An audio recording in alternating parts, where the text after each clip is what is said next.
Hi പ്രിയപ്പെട്ട കുട്ടികളെ, എല്ലാ വർഷവും SSLC പരീക്ഷ കഴിഞ്ഞാലും പിറ്റേ ദിവസത്തേക്കുള്ള പരീക്ഷയ്ക്ക് വേണ്ടി സ്കൂളുകളിൽ റിവിഷൻ ക്ലാസ്സുകൾ നടക്കാറുണ്ട്. പക്ഷേ ഈ വർഷം കൊറോണ വൈറസിൻ്റെ സ്പ്രെഡിങ്ങും മറ്റ് പ്രശ്നങ്ങളും ഉള്ളതുകൊണ്ട് ക്ലാസ്സുകൾ നിർത്തിവെക്കാൻ സർക്കാർ ആവശ്യപ്പെട്ടിരിക്കുന്നു. അതുകൊണ്ട് തന്നെ എൻ്റെ കുട്ടികൾക്കായി ഞാൻ ഇങ്ങനെയൊരു റിവിഷൻ വീഡിയോ ചെയ്യുകയാണ്. SSLC English in A capsule, ഒരു ക്യാപ്സ്യൂളിൽ നിങ്ങൾക്ക് SSLCയിലെ ഇംഗ്ലീഷ് പാഠഭാഗങ്ങളുടെ മുഴുവൻ ഒരു റിവിഷനാണ് ഞാനിതുകൊണ്ട് ഉദ്ദേശിക്കുന്നത്. അപ്പോൾ ആദ്യം നമുക്ക് SSLCക്ക് ഉള്ള പോയംസിനെ കുറിച്ച് നോക്കാം. ഇംഗ്ലീഷിൽ നിങ്ങൾക്ക് 5 പോയംസാണ് പഠിക്കാനുള്ളത്. അതെല്ലാവർക്കും അറിയാം.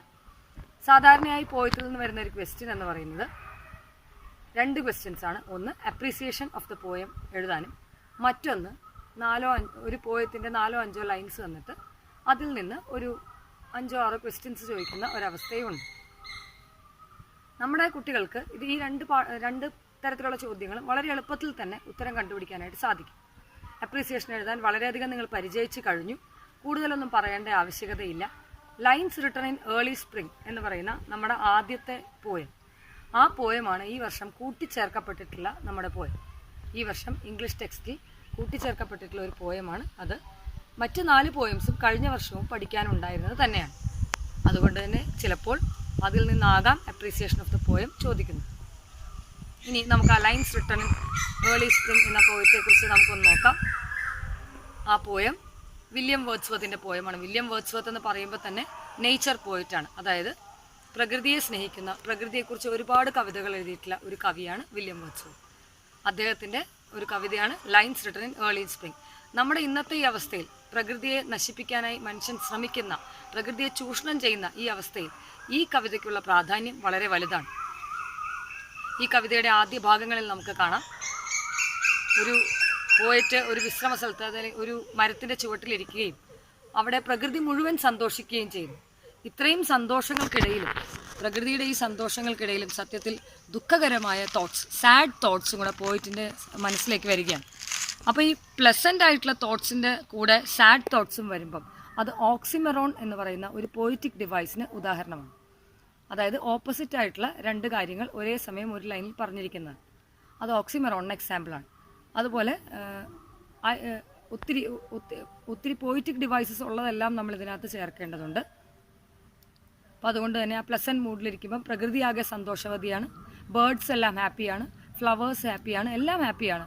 പക്ഷേ പോയിറ്റിൻ്റെ തോട്ട്സിൽ പോയിറ്റ് ചിന്തിക്കുന്ന ഇതാണ്, I am very sad because from what man has made of man. അതായത് മനുഷ്യന് വേണ്ടി തന്നെ ചെയ്തിരിക്കുന്ന ക്രൂരമായ കാര്യങ്ങൾ, മനുഷ്യന് വേണ്ടി ചെയ്യുക എന്ന് പറഞ്ഞാൽ മനുഷ്യൻ പ്രകൃതിയോട് ചെയ്തിരിക്കുന്ന ക്രൂരതകളെ ഓർത്ത് സത്യത്തിൽ പോയിറ്റിൻ്റെ മനസ്സ് ദുഃഖിക്കുന്ന ഒരവസ്ഥ ഇവിടെയുണ്ട്.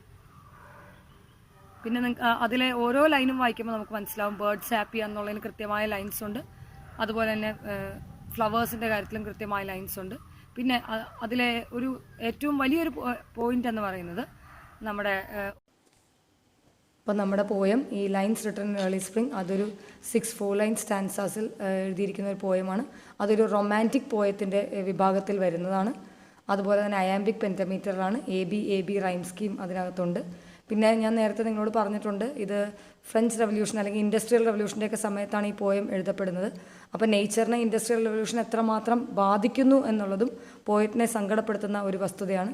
പിന്നെ അതിൽ പേഴ്സോണിഫിക്കേഷൻ ഉണ്ട്. പേഴ്സോണിഫിക്കേഷൻ ശരിക്കും ഇവിടെ വരുന്നതിന് നേച്ചറിനെയാണ് പേഴ്സോണിഫൈ ചെയ്യുന്നത്. അതായത് നേച്ചറിനെ giving her the ability to make decisions, to link her self to the soul and to experience pleasure എന്നാണ് പറയുന്നത്. അതുപോലെ തന്നെ നേച്ചർ വളരെ പെർഫെക്റ്റ് ആണ്. അപ്പോൾ അതും പോയിറ്റിനെ സങ്കടപ്പെടുത്തുന്നു. ഹ്യൂമൻ ബീങ്സ് അത്രയും പെർഫെക്ഷൻ കാണിക്കുന്നില്ല. നേച്ചർ ഇങ്ങോട്ട് കാണിക്കുന്ന പോലെ ഹ്യൂമൻ ബീങ്സ് തിരിച്ച് പ്രവർത്തിക്കുന്നില്ല, അതാണ് പ്രശ്നം. In this belief from heaven be sent, if such be nature's holy plan, have I not reason to lament what man has made of man? ഈ ലൈൻസിൽ എന്താണ് നേച്ചേഴ്സ് ഹോളി പ്ലാൻ എന്ന് നമ്മൾ അറിഞ്ഞിരിക്കണം. കാരണം മറ്റൊന്നുമല്ല, ആ ഹോളി പ്ലാൻ എന്താണെന്ന് വെച്ചാൽ every one should be spiritually happy, every one in this world should be happy, every one in nature should be happy, ഇതാണ്. But the poet things that what man has made of മാൻ, മനുഷ്യന് വേണ്ടി ചെയ്യുന്ന, അല്ലെങ്കിൽ മനുഷ്യൻ്റെ ആ ഒരു greediness, നേച്ചറിനോട് കാണിക്കുന്ന ആ ഒരു ക്രൂവൽറ്റീസ്, അതെല്ലാം കൊണ്ട് ചിലപ്പോൾ ഈ ഹോളി പ്ലാൻ പോലും തെറ്റിപ്പോകും, അല്ലെങ്കിൽ ഹോളി പ്ലാനിന് പോലും ദോഷം വരുന്നു. അതുകൊണ്ട് he's ലമെൻറ്റിങ് on that. The poet is really sad on that. ഇത്രയൊക്കെയാണ് ഈ പോയത്തിൽ നിന്നുള്ള ഒരു ഐഡിയ. പിന്നെ നിങ്ങൾക്ക് എല്ലാവർക്കും അറിയാം ഈ പോയം ഇത് അയാംബിക് പെൻറ്റമീറ്ററിലാണ് എഴുതിയിരിക്കുന്നത്. ABAB എന്നതാണ് ഈ പോയത്തിൻ്റെ റൈം സ്കീം. ഇത്തരം കാര്യങ്ങളൊക്കെ എല്ലാവരും ഓർത്ത് വെക്കണം. മെറ്റഫർ, അതായത് Wordsworth emphasises the metaphor of man's internal feelings being like natures ഇൻസ്റ്റിങ്ക്ച്വൽ actions. അപ്പം മാൻ്റെ ഫീലിങ്സും നേച്ചറിൻ്റെ ആക്ഷൻസും ഇത് രണ്ടും കൂടെ ഒരു മെറ്റഫറായിട്ട് വേർഡ്സ്വർത്ത് അവതരിപ്പിച്ചിരിക്കുന്നതാണ്. നല്ല രീതിയിൽ തന്നെ ഈ പോയം മുമ്പോട്ട് പോയിട്ടുണ്ട്. അപ്രീസിയേഷനൊക്കെ വളരെ നന്നായിട്ട് എഴുതാൻ പറ്റുന്ന ഒത്തിരി സ്കോപ്പുള്ള ഒരു പോയമാണ് lines written in early spring. എനിക്ക് തോന്നുന്നു ഇത്രയൊക്കെ കൊണ്ട് നിങ്ങൾക്ക് എന്തെങ്കിലുമൊക്കെ ഒരു ഐഡിയ കിട്ടിക്കാണും. അപ്പോൾ നിങ്ങൾക്ക് നന്നായിട്ട് ഇതിൻ്റെ അപ്രീസിയേഷൻ എഴുതാൻ സാധിക്കുമെന്ന് വിചാരിക്കുന്നു. നമ്മുടെ അടുത്ത പോയം എന്ന് പറയുന്നത് ബ്ലോയിങ് ഇൻ ദ വിൻഡ് എന്ന ബോബ് ഡിലൻ്റെ ഒരു സോങ് ആണ്. സോങ് എന്ന് പറയുമ്പോൾ ശരിക്കും അത് പോയമല്ല. അപ്പോൾ അതുകൊണ്ട് തന്നെ അപ്രീസിയേഷനുള്ള സ്കോപ്പ് ഇല്ലെങ്കിലും പക്ഷേ അപ്രീസിയേഷന് വേണ്ടി ചോദിക്കാറുണ്ട്. ബ്ലോയിങ് ഇൻ ദ വിൻഡ് അത് ആഫ്രിക്കൻ അമേരിക്കൻസിൻ്റെ കുറേ ബുദ്ധിമുട്ടുകളും അവരനുഭവിക്കുന്ന പ്രശ്നങ്ങളും എല്ലാം അറിഞ്ഞുകൊണ്ടും അവരെ ശരിക്കും ഒരു ഉണർത്ത് പാട്ടെന്ന രീതിയിലാണ് ബോബ് ഡിലൻ ഈ സോങ് എഴുതിയിരിക്കുന്നത്. ശരിക്കും അവരെ ഒന്ന് ഉണർത്തുവാനും അവരെ മെയിൻ പാട്ടിൻ്റെ ഒരു അല്ലെങ്കിൽ അവരെ നല്ല രീതിയിൽ അവരെ ഒന്ന് ഉണർത്തി അവരെ കൊണ്ടുവന്ന് ഈ ഒരു അവർക്ക് കിട്ടുന്ന ഏറ്റവും നല്ല കാര്യം എന്ന് അവർക്ക് കിട്ടാൻ ബോബ് ഡിലൻ ഇതിനകത്ത് ശരിക്കും ചോദിക്കുന്നത് 3 ചോദ്യങ്ങളാണ്. 3 ചോദ്യങ്ങളുടെ ഒരു സെറ്റ് ഓഫ് 3 ക്വസ്റ്റ്യൻസ്, അതായത് 3 സ്റ്റാൻസയിലായി അദ്ദേഹം 3 ചോദ്യങ്ങൾ ചോദിക്കുന്നു. അങ്ങനെ ടോട്ടൽ എടുത്തു കഴിഞ്ഞാൽ 9 ചോദ്യങ്ങൾ ചോദിക്കുന്നത്. പക്ഷേ ഈ ചോദ്യങ്ങളുടെ പ്രത്യേകത എന്ന് പറഞ്ഞു കഴിഞ്ഞാൽ the answer is blowing in the wind. ഈ ആൻസർ ബോബ് ഡിലൻ പറയുന്നില്ല. Answer is blowing in the wind, അതായത് answer is known by every one. എല്ലാവർക്കും ആൻസേഴ്സ് അറിയാം, പക്ഷേ എന്നാലും ആരും പ്രതികരിക്കാൻ വരുന്നില്ല. അതാണ് ബോബ് ഡിലൻ ഉദ്ദേശിക്കുന്നത്. How many roads must a man walk down, എല്ലാം റിട്ടോറിക്കൽ ക്വസ്റ്റ്യൻസ് ആണ്. അതായത് ഒരു മനുഷ്യൻ എത്രമാത്രം എക്സ്പീരിയൻസസ് കഴിഞ്ഞാലാണ് ഒരു ബോയ് മാൻ ആയിത്തീരുന്നത്, അല്ലെങ്കിൽ എത്രമാത്രം സെയിൽ ചെയ്താലാണ് ഒരു ഡവ് അത് പീസിലേക്ക് എത്തിച്ചേരുന്നത്, അല്ലെങ്കിൽ എത്രമാത്രം യുദ്ധങ്ങൾ കഴിഞ്ഞാലാണ് നമുക്ക് യുദ്ധങ്ങളുടെ ഒന്നും ആവശ്യമില്ല എന്ന് മനസ്സിലാകുന്നത്. അപ്പോൾ ഇങ്ങനെയുള്ള ഒരുപാട് ചോദ്യങ്ങളാണ് ആ മനുഷ്യജനതയോട് ബോബ് ഡിലൻ ചോദിക്കുന്നത്. പക്ഷേ ഈ the answer my friend is blowing in the wind, the answer is blowing in the wind എന്ന റിഫ്രെയിൻ എന്താണെന്ന് എല്ലാവർക്കും അറിയാം. അത് റിപ്പീറ്റഡ് ലൈൻസിനെ പോയമാണ് റിഫ്രെയിൻ. അപ്പോൾ ആ റിഫ്രെയിൻ കറക്റ്റായിട്ട് തന്നെ ഇതിനകത്ത് പോയിട്ട് പറയുന്നുണ്ട്. പിന്നെ അത് കഴിഞ്ഞാൽ how many years must A mountain exist, അത് ഈഗോയെക്കുറിച്ചാണ്. ആരും അങ്ങനെ ഒത്തിരി നാൾ എക്സിസ്റ്റ് ചെയ്യില്ല, എല്ലാത്തിനും ഒരു അവസാനം ഉണ്ടാവും. That is it will be washed by the sea, ഒരിക്കലും ഇതെല്ലാം തീരും.